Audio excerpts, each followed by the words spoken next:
Okay, good afternoon, everybody. How's everybody? Good? So we're going to talk about the democratization of real estate. Can somebody here tell me what it means to democratize something? What's the definition of democratize? Give access to anyone. Give access to anyone. What? I wish that was the definition, but I think it's more about, it's less strong than that. It's more than anybody could access. Okay. Some semantical differences. Right. So this either to attempt or to actually make something more accessible, right? So my name is Yael Tamar, and I'm a CMO and partner at Solidblock. We tokenize real estate. And I'm here to talk to you about how we can make property accessible to everyone. Right? It seems that it should be, and it is accessible to everyone, right? We can technically buy homes, we can buy land, However, sadly, this is not 100% the case. Now, if we'll go back in history and we'll look into the ownership of property, people used to own property since the beginning of time, used to own land in which they cultivated their food and cattle, and also used land as a collateral to get loans, right, to start their new businesses, to build wealth. Now, apparently in 2020, that's coming up, the situation is a lot different. And when we look at U.S. millennials, only 1 in 3 own a home. We see an 8% drop from the previous generation. Not only that, 2/3 regret even purchasing a home.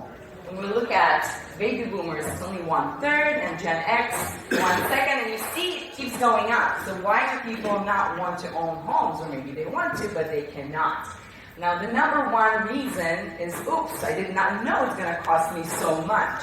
I have to maintain this home, I have to pay all the taxes, so they're not prepared to do that. They're also not satisfied with the location, with the sizing, and so on. In the UK, home ownership also dropped to 1/3 from 2/3 over 2 decades. We're talking about millennials. Why? They simply cannot afford it. Another interesting statistic is that less than 20% of property owners globally are women. Now, this also is deeply connected to inequality. What we actually see is that property is number one reason behind inequality. In the United States, you see a big difference between income and property ownership between white and African Americans, for example. And one of the reasons why is because after the Civil War, Abraham Lincoln was supposed to sign property for ownership for African Americans. In fact, he did. But as we know, he was murdered, and Andrew Johnson came in power and canceled this provision, which leads to the economic disparity and inequality that we see today. And this was one of the worst presidents in the U.S. history, right? And rightfully so. So how can we solve this inability of the current generation to invest in property and to get this basic human right of ownership in order to build wealth on top of this basic asset?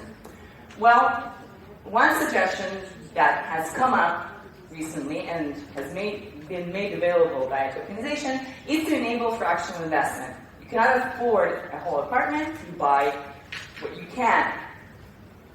You don't have to buy a full home to live in it. You can invest in property and build wealth on top of it, right?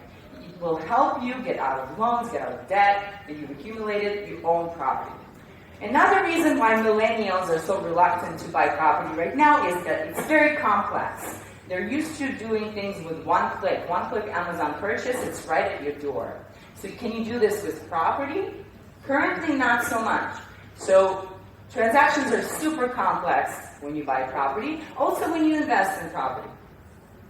And finally, in order to facilitate the sort of changing of hands for property, in order to enable for more people to own it, we need to create a better secondary market for these fractional investments as well. So, tokenization enables fractional ownership and trade of real estate assets. How is this possible? So we take the rights to an asset, right? Ownership of the asset. And we convert it to digital tokens, which you can then trade. Now, what does this really mean? How does this technically happen? Well, you take a property, whether it's a house, it's an apartment, or it's a complex, or it's a commercial center, whatever property. You create a special purpose vehicle, a company that owns that property, and now you issue a security. You actually comply with whatever rules and regulations that you want to sell, where you want to sell these securities. You apply for clearance from the regulatory authority, and now you can sell these securities in that market. Now, not only that, we're placing these securities on the blockchain, which means that we're issuing security tokens, or digital securities, that are connected to this asset via this SPV that we created. And now, when you are selling your fractional investment to someone else, number one, they have to go through our electronic system on the blockchain. They have to get on what's called a whitelist, which is a list of people who can legally purchase a security.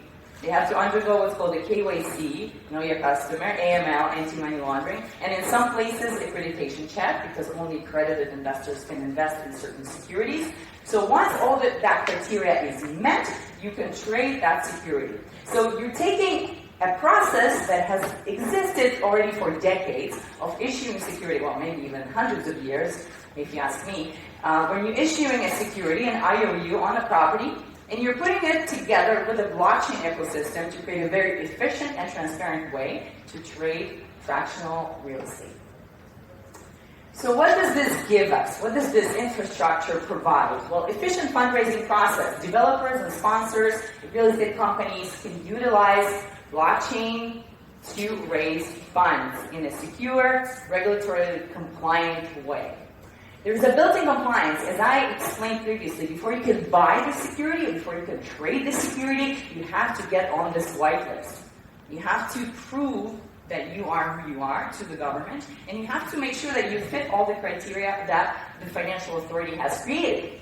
There is also regulatory visibility. This is something that we've been telling regulators. You can come and you can check the blockchain. In many cases, we're using public blockchain. You can see how many people own the property. You can see the trade. You can see all of the financial history for this property. For you guys, this is fantastic. You can actually take this and allow it for retail investors to come in. You don't have to limit this to accredited investors only. With this type of product, we can open the market up much more. We can democratize real estate investment. Programmable incentives. When you have repeat investors, when you have professional investors, who keep investing in real estate time after time, you can provide some interesting incentives for them to put money in the next token that's coming out. You can swap tokens. You can swap real estate one for the other. Going back to the decomplexing this whole transaction system. Automatic dividends, which is very important for people who are investing, to get some yield on a regular basis. So you can get quarterly payments based on the profit that the real estate property is undergoing, if you're investing in yielding properties. And as I said, it's easily transferable, easily to an extent. Obviously, again, you can sell it to your neighbor if the neighbor fits the criteria set upon the specific security. You can also sell it on exchanges. And right now we have some crypto and traditional exchanges that are starting to offer security token trade. Now, a lot of people are coming out to me and asking, so how is this different from crowdfunding? Now I can technically invest in fractional, in fractions of real estate through an abundant list of crowdfunding sites, mainly in the US and some in Europe, where you can buy $200 worth of apartments in Miami, for example. So this slide illustrates the difference. When you buy $200 worth of an apartment building in Miami, you don't necessarily go there to check that it's there. You don't necessarily look at the market and what's expected. You don't see necessarily all the taxation and the compliance, right, of this structure, and you don't know necessarily who the asset managers are, right? You don't have control. Now, if you don't live in Miami, it makes it even more so difficult. Now, when we tokenize, we are compliant with the regulation of whatever jurisdiction where the investor lives, which means that you have to, number one, create what's called a private placement memorandum, a document which is usually a gazillion pages long, which outlines all the responsibilities of whoever's issuing the security, making sure that they don't lie in their issuance documents. And what they have to do is they have to show, number one, that they own this property, number two, that their building plans, right, construction or renovation or whatever the future yield is calculated to be. They're showing the market potential. It's basically like a mini business plan. It's a mini prospectus. It's not a full prospectus that's required during the public offering. So that includes compliance, that includes market data, includes valuation. Valuation is super important, obviously, for investment in real estate because you want to build wealth on top of the initial valuation, right? So you also need to look at the legal and tax implications of what you're investing in. You know, if you're investing in Miami, you're probably going to get and you live in Europe, you're going to get a letter from the SEC saying you have to register and become a compliance, tax-paying investor.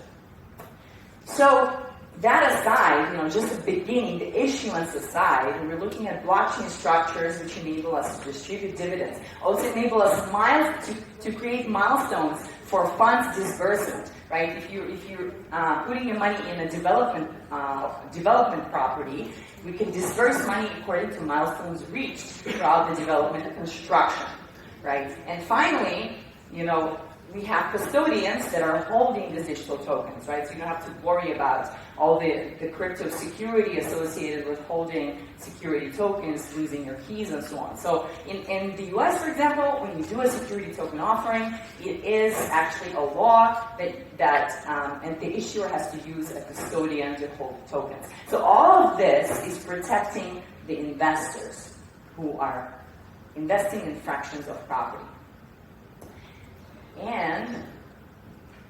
Alright, so benefits of security tokens. Number one, global regulation. Like I said, you can invest living in Europe, in the US or in Asia or whatever. We're looking at a global market of investors. So now you can have, funded real estate projects. Fully digital process. Real estate has been waiting for this for decades. They're still accepting rents via checks, which is mind-boggling in itself. But this is just the beginning of real estate on blockchain. In the future, you're going to see all of the management of real estate done on blockchain, all the accounting and the asset management and the IoT embedded in assets to make sure that they're managed properly, that they're used well, and so on. And we're seeing a great fit between blockchain and real estate and PropTech, which is also an up-and-coming